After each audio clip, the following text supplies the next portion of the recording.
त्रेता में भगवान राम आए थे, लेकिन एक दफा आपको बात बताता हूँ।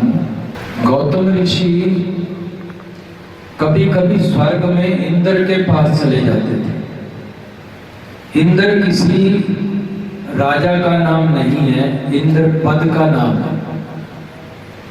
जैसे यहाँ पद रखे जाते हैं, ऐसे ही ब्रह्मा पद का नाम है, विष्णु पद का नाम है, शंकर पद का नाम है, इंद्र पद का नाम है। जब कभी गौतम ऋषि जाते थे तो इंद्र सिंहासन से उठकर साइड में खड़े हो जाते थे उनका सम्मान करने के लिए।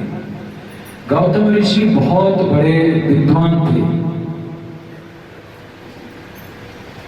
तो एक दिन क्या हुआ, अहल्या के जो पिताजी राजा थे उन्होंने 7 ब्राह्मणों को भेज दिया, जाओ अहल्या वर के योग हो गई, इसके वर का जो हार है इंद्र को पहरा दो। उस समय गद्दी के ऊपर इंद्र साइड में खड़े थे, गौतम ऋषि बैठे थे। इसने जाकर ब्राह्मणों ने प्रणाम किया और इंद्र आसन पर जो बैठे थे उनके गले में माला डाल दी।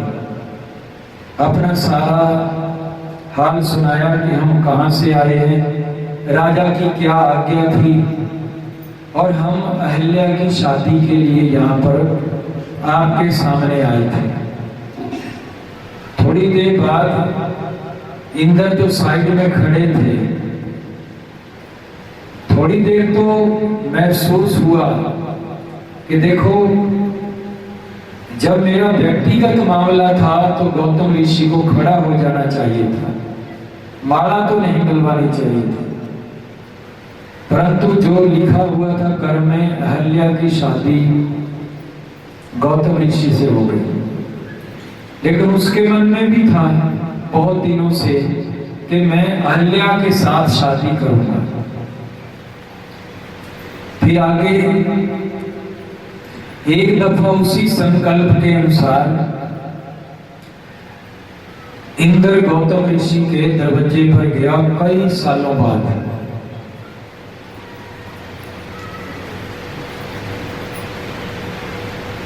उस समय अंजनी भी पैदा हो चुकी थी, बड़ी हो चुकी थी।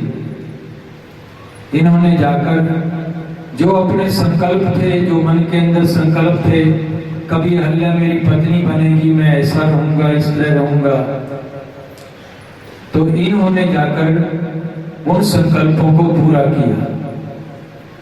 लेकिन क्या हुआ, सुबह सुबह एक षड्यंत्र रचा था इंद्र ने।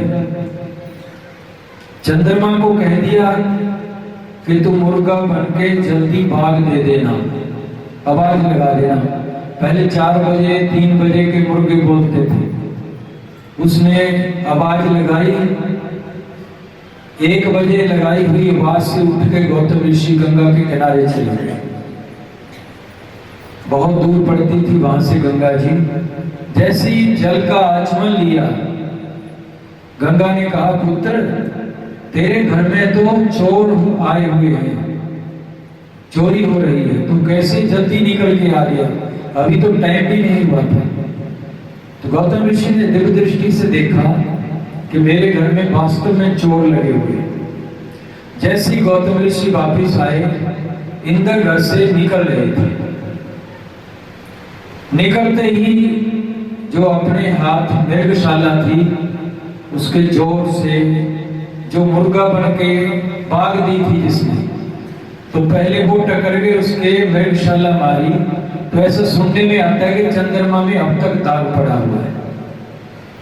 फिर उसके बाद घर गए, अंजनी से पूछा तो उसने मां का पक्ष रखते हुए सच्चाई नहीं बताई।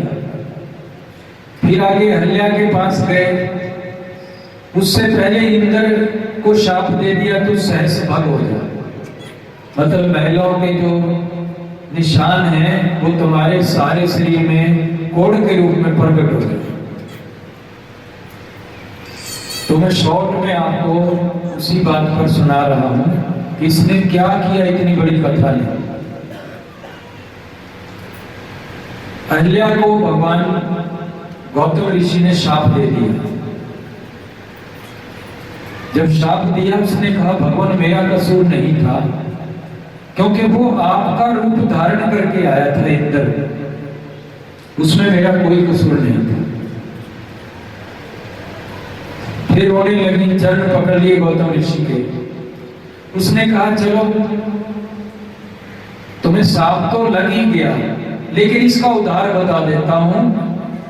त्रेता में भगवान राम आएंगे, जब तुम्हारे पास से गुजरेंगे, उनके चरणों की रज पड़ेगी तो स्त्री बनकर बैकुंठ में चली जाएगी, शाप खत्म हो जाएगा। लेकिन अहिल्या पढ़ी लिखी थी, समझदार थी। उसने सोचा अभी तो युग में बहुत टाइम लगेगा, अभी सतयुग है, फिर द्वापर आएगा, फिर त्रेता युग आएगा।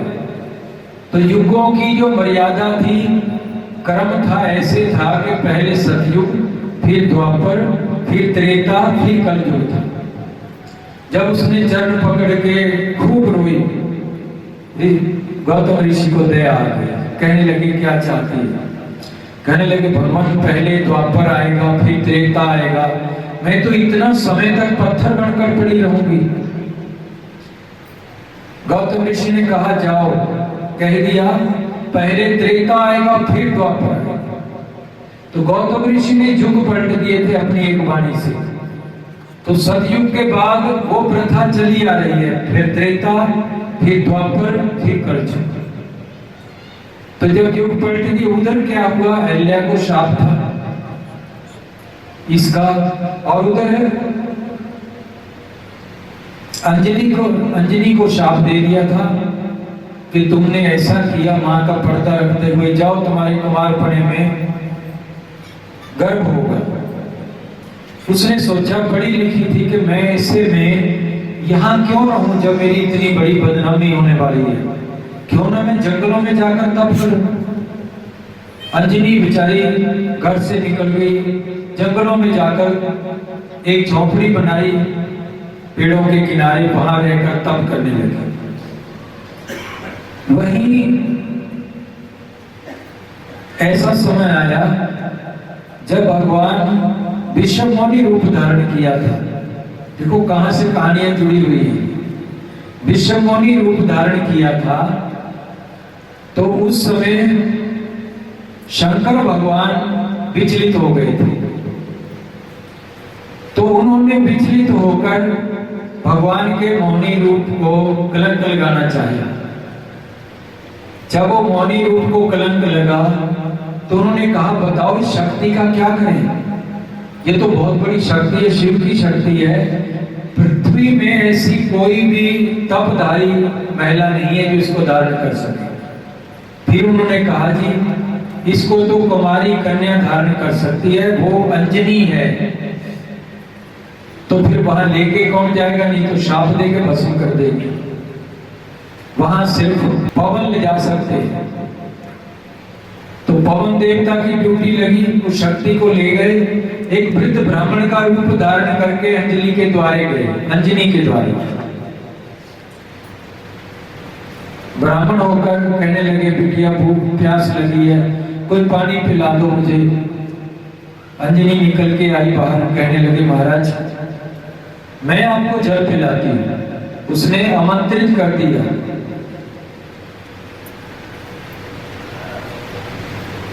वह पवन ब्राह्मण वेश में कहने लगे मैं नौकरी कन्या के हाथ से पानी नहीं पी सकता।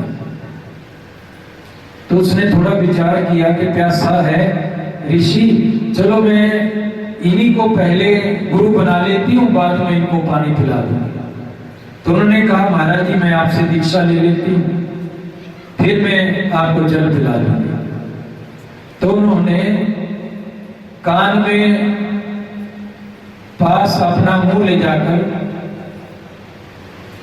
उसको धीरे धीरे वो जो शक्ति थी कान के द्वारा अंदर प्रवेश करवाई। उसी शक्ति का रूप हनुमान जी प्रकट हुए थे, जिनका जन्मदिन है, जयंती है। बोलो हनुमान भगवान की जय। ये वहीं से चली थी बात कि करना बाटी कुर, तू मेरा चेला मैं तेरा गुरु, ऐसे कहते हैं ना। ये वहीं से बात चली हुई है। तो उन्होंने ये कह के अंदर शक्ति का प्रवेश करवा दिया था। तो फिर जब हनुमान जी पैदा हो गए तो अंजनी उसको फेंक कर जाने लगी। तो हनुमान जी रोने लगे, कहने लगे भूख लगी है, पहले मुझे खाने को दो। अंजनी ने सोचा चलो, तो उसने जब वापिस आई फिर संकल्प उठा के इसको खाने को दूंगी फिर तो मैं कलंकित हो जाऊंगी अगर दूध पिलाऊंगी मैं। तो उसने कहा लाल लाल तेरे सामने आएगा, उसको खा जाना। और ऐसे लग के पृथ्वी पर चली गई। ऊपर से जब सूर्य भगवान प्रकट हुए तो छोटा सा बच्चा था, पर शक्ति तो शिव जी भोलेनाथ की थी। उसको हाथ में लंबी भुजा करके पकड़ लिया, मुख में दे दिया। सारे अंधकार ही अंधकार हो गया सृष्टि के अंदर। तो उसमें कथा क्या आती है, हम हनुमान चालीसा पढ़ते हैं, बाल समय रवि भक्ष कियो। रवि कहते हैं सूर्य को, कहते हैं बचपन में सूर्य को भक्षण कर लिया था। बाल समय रवि भक्ष कियो, तब तीनों लोग भयो अंधेरो, सब अंधकार ही अंधकार हो गए जब सूर्य नहीं रहा। ताइसो त्रास भई जग को, अंधकार में त्रास हो गई इतनी। तासो त्रास भई जग को, जे संकट काहुस जात न टालो। कहते हैं कोई ऐसा बहुत यत्न कर लिए किसी देवी देवता से, जे संकट नहीं टला कि सूर्य बाहर आ जाए, हनुमान उसको छोड़ दे। तासो त्रास भई जग को, जे संकट काहुस जात न टारो, देवन आन करी विनती। सब देवताओं ने आकर विनती करी कि हनुमान जी दया करके इसको छोड़ दो सूर्य भगवान को। तो हनुमान जी कहते जब तुम रोटी खा लेते उसको बाहर निकाल सकते, वो तो हजम हो गया मेरे। बहुत प्रार्थना करने के बाद उन्होंने सूर्य को अपने मुख से निकाला और ये कह के निकाला कि आगे से जब मुझे जरूरत पड़े गलती नहीं करना, नहीं उस समय अब तो मैंने निकाल दिया, दोबारा मैं बाहर नहीं निकालूंगा। तो फिर कहते हैं देव ने आन करी विनती, तब छाड़ दियो रवि कष्ट निवारो, को नहीं जानत है जग में कभी संकट मोचन नाम दिया। फिर जब संजीवनी बूटी लेने गए थे, सूर्य को कह दिया था कि तब तो छोड़ दिया था, मेरी आज्ञा के बिना अगर तू उदय हो गया तो भीतर हजम करके अग्नि बनाकर फिर कहां पर जाऊंगा। तो तब सूर्य ने हाथ जोड़ दिए थे। तो भगवान के लिए जब तक संजीवनी बूटी आकर घोल के नहीं पिलाती तब तक सूर्य बाहर नहीं आया था। इतने बलशाली थे हनुमान जी। और फिर आपको पता है इंद्र रह गया, छोटी सी बात रह गई। इंद्र को शाप लग गया था कि स्त्री महिलाओं के तुम्हारे हजारों निशान होंगे। उसने जाकर अपने गुरुदेव से निवेदन किया कि मेरा ये शाप कैसे हट सकता है। उन्होंने कहा भाई ये ऋषि का शाप है, खत्म नहीं हो सकता, लेकिन एक बात हो सकती है, मैं इसको बांट सकता हूं। तो छिपे हुए थे इंद्र, कहीं दे दिखाने के लायक नहीं थे। तो एक जगह उनको बिठा लिया, बिठा के उस कोड को 4 जगह बांटा। एक तो जो पेड़ों में फल नहीं लगकर गुठल हो जाते, खराब हो जाता है, वो पेड़ों को बांटा। एक जल में काई लग जाती है, जल को बांटा। एक महिला को जो मंथली टेस्ट होता है, महिलाओं को बांटा। चौथा जमीन को बांटा, जमीन में रेही हो जाती है। ये 4 जगह ये कोड बांटा था। देखो महाराज जी बंदी छोड़ वाणी में ये सारा किस्सा लिखा हुआ है। फिर कहां अहल्या को पत्थर बना दिया, कहां देखो।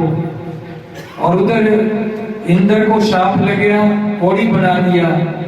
अंजनी को शाप लग गया, कितने बड़े महावीर पैदा हुए, क्योंकि अंजनी का कसूर नहीं था, उसने अपनी माँ की मर्यादाओं का पालन किया था, इसलिए सूरवीर पुत्र पैदा हुए उसके।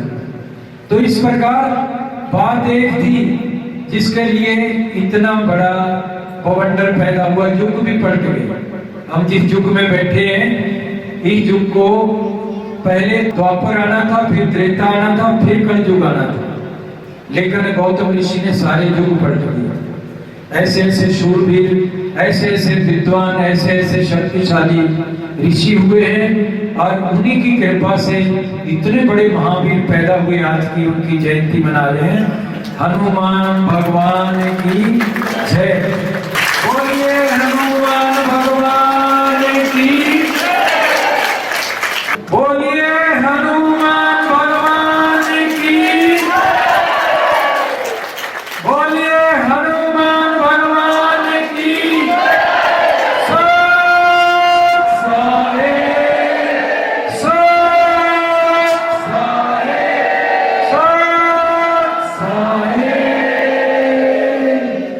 बोलो सद्गुरुदेव भगवान की जय।